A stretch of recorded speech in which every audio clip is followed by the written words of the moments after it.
안녕하십니까. 이번엔 제 마지막 강의 노인복지시설에 대한 이해를 학습하도록 하겠습니다.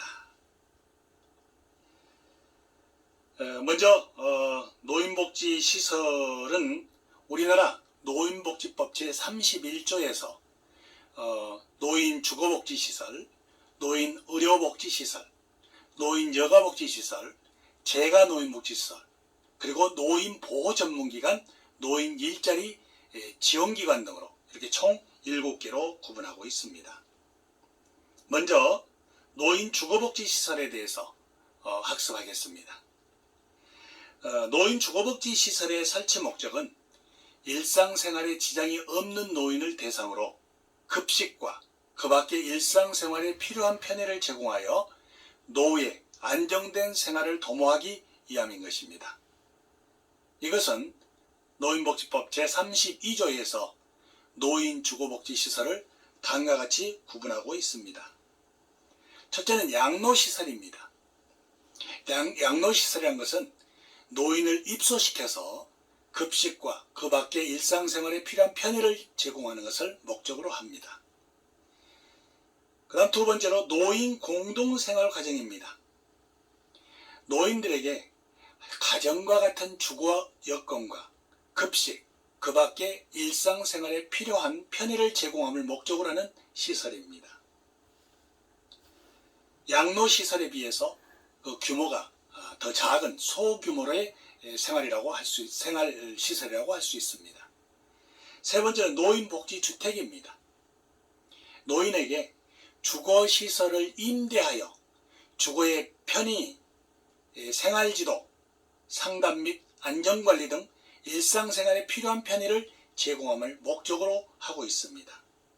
단, 노인복지주택의 설치, 관리 및 공급 등에 관해서 이 법에서 규정된 사항을 제외하고는 주택법의 관련 규정을 준용하도록 되어 있음을 참고하면 좋겠습니다.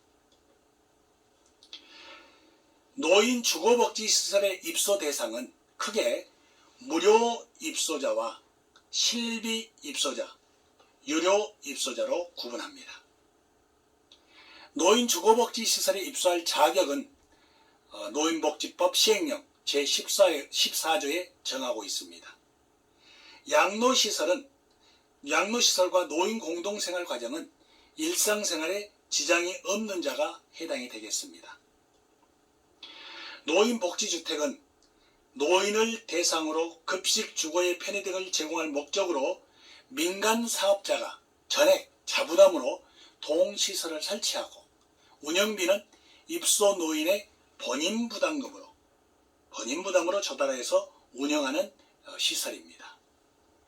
이러한 복지주택은 단독치사 등 독립된 주거생활을 하는데 지장이 없는 60세 이상의 노인에게 주거시설을 분양 또는 임대하여 주거의 편의와 생활지도, 상담 및 안전관리 등 일상생활에 필요한 각종 편의를 제공하는 것을 목적으로 하고 있습니다. 노인주거복지시설의 입소 비용은 다음 각 호에 정한 바와 같습니다. 양로시설의 경우, 양로시설과 노인 공동생활가정의 경우는 기초생활수급자 또는 부양자로부터 적절한 부양을 받지 못하는 자에게는 국가와 지방자치단체가 전액 부담을 하게 됩니다. 또한 실비보호 대상자에 해당하는 자는 국가 및 지방자치단체가 일부를 부담하게 됩니다. 유료 입소자 또는 그 가족에 해당하는 자는 입소자 본인이 전부 부담하게 되는 것입니다. 두 번째로 의료복지시설입니다. 아마 노인 전문 상담에서는 의료복지시설에 대한 상담량이 상당히 많을 것으로 봅니다. 노인복지법 제34조에서 노인의료복지시설은 입소 정원 10명 이상을 노인요양시설로, 5명 이상 9명 이하를 노인공동생활가정으로 구분하고 있습니다. 먼저 요양시설을 살펴보겠습니다. 요양시설은 치매, 중풍 등 노인성 질환 등으로 심신에 상당한 장애가 발생하여 도움을 필요하는 노인을 입소시켜서 급식과 요양과 그 밖의 일상생활에 필요한 편의를 제공하는 목적으로 하고 있습니다.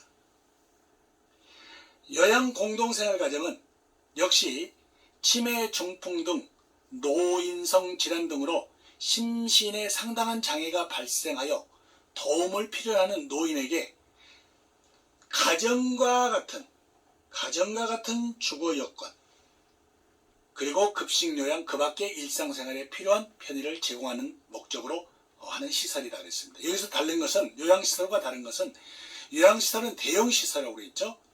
그렇지만 공동생활 가정은 가정과 같은 환경, 주거 여건, 그러니까 5명에서 9명까지를 제한하고 있다는 얘기입니다.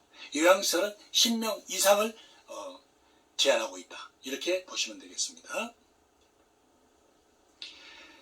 보건복지부에서 정한 의료복지시설에서 서비스를 제공할 때 지켜야 할 원칙이 있습니다. 첫째는 인권보호입니다.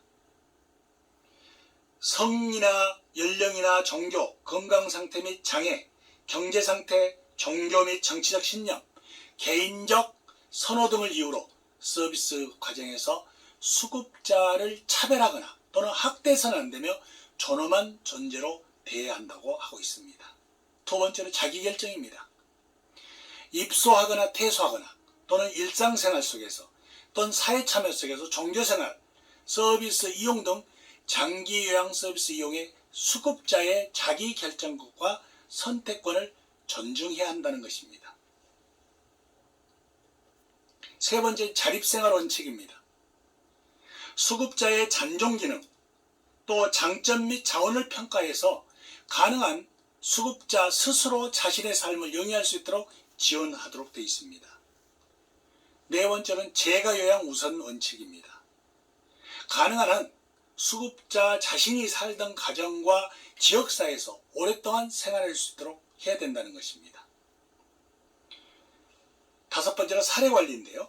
수급자의 욕구나 문제, 장점과 자원에 대한 정확한 사정을 바탕으로 개인별로 차별화된 서비스 계획을 수립해서 수급자의 욕구에 적합한 서비스를 충분하게 제공해야 된다는 원칙이 사회관리 원칙입니다. 여섯 번째는 비밀보장입니다. 수급자의 사생활을 존중하고 업무상 알게 된 개인정보는 철저하게 비밀을 보장해야 된다는 원칙입니다. 일곱 번째로 기록 및 공개의 원칙입니다.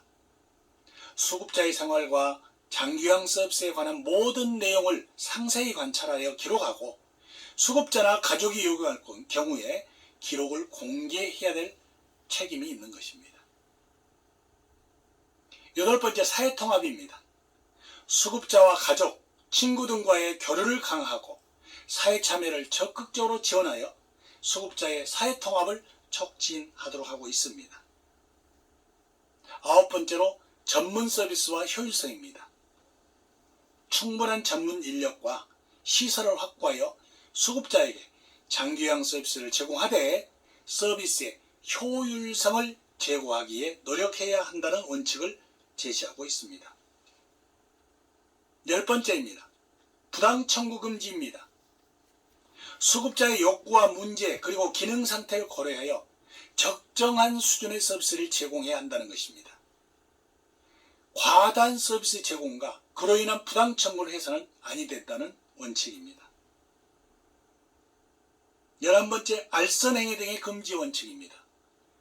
영리를 목적으로 본인 일부 부담금을 면제하거나 할인하는 행위, 그리고 금품 등을 제공하는 등 수급자를 속에 알선 유인하는 행위는 또는 이것을 사주하는 행위를 해서는 아니 된다고 원칙을 정하고 있습니다. 다음 세 번째로 노인 여가복지시설입니다. 이제 건강한 어르신들에게 서비스를 제공하는 기관이죠. 노인복지법 제36조에서는 여가복지시설을 다음과 같이 구분하고 있습니다. 첫 번째, 노인복지관입니다. 노인복지관은 노인의 교양과 취미생활 그리고 사회참여활동 등에 대한 각종 정보와 서비스를 제공하고 건강증진 및 질병 예방과 소득보장, 재가복지, 그 밖에 노인의 복지 증진에 필요한 서비스를 제공하는 것을 목적으로 하고 있습니다. 경로당입니다. 지역사회 노인들이 자율적으로 친목을 도모하고 취미활동하고 공동작업장을 운영한다든가 각종 정보 교환과 기타 여가활동을 할 수 있도록 하는 장소를 제공하는 것이 경로당입니다. 세 번째로 노인교실입니다. 노인들에 대하여 사회활동 참여 욕구를 충족시키기 위하여 건전한 취미생활, 노인의 건강 유지, 소득 보장, 기타 일상생활과 관련한 학습 프로그램을 제공할 목적으로 하고 있습니다. 여가복지시설의 이용 대상과 절차 등에 대해서는 보건복지부령 제24조에 정하고 있습니다. 복지관과 노인교실은 60세 이상의 자, 경로당은 65세 이상의 자, 그리고 복지관과 노인교실 이용 대상자의 배우자는 60세 미만인 때에도 이용 대상자와 함께 이용할 수 있습니다. 다시 말해서 남편이 60세가 넘었다면 부인이 60세가 미만이 되더라도 함께 이용할 수 있다는 것입니다. 노인 여가 복지시설의 이용은 시설별 운영 규정이 정하는 바에 의해서 하도록 되어 있습니다. 다음 네 번째로 재가복지시설입니다. 노인복지법 제38조에서 재가복지시설은 다음 각호의 어느 하나 이상의 서비스를 제공함을 목적으로 하는 시설로 규정하고 있습니다. 첫째, 방문요양 서비스입니다. 가정에서 일상생활을 영위하고 있는 노인으로서 신체적, 정신적 장애로 어려움을 겪고 있는 노인에게 필요한 각종 편의를 제공하여서 지역사회 안에서, 다시 말해서 요양시설이나 공동생활 가정에 입소하지 아니하고 자기 집에 거주하면서 받을 서비스를 받게 되는 이것을 방문요양 서비스, 재가 노인복지시설의 방문요양 서비스라고 할 수 있습니다. 취약한 보호 서비스입니다. 요즘은 데이케어 서비스라고도 얘기하죠. 부득이한 사유로 가족의 보호를 받을 수 없는 심신이 허약한 노인과 장애 노인을 주간 또는 야간 동안 보호시설에 입소시켜서 필요한 각종 편의를 제공하여 이들의 생활안정과 심신기능의 유지 향상을 도모하고 그 가족의 신체적 정신적 부담을 덜어주게 한 서비스를 제공하는 것을 주야간 보호 서비스, 데이케어 서비스라고 하고 있습니다. 다음 단기보호 서비스입니다. 부득이한 사유로 가족의 보호를 받을 수 없어 일시적으로 보호가 필요한 대상자에게 서비스를 제공하는 이런 기관이 단기보호 서비스가 되겠습니다. 방문 목욕 서비스입니다. 목욕 장비를 갖추고 재가 노인을 방문하여서 목욕을 제공하는 서비스를 말합니다. 그 밖의 서비스, 그 밖에 재가 노인에게 제공하는 서비스로서 보건복지부령으로 정하는 서비스가 여기에 해당되겠습니다. 다섯 번째로 노인보호 전문관입니다. 앞서 우리가 노인 학대에 대해서 공부를 많이 했죠. 그러한 노인들을 보호하기 위한 기관이 노인보호 전문기관입니다.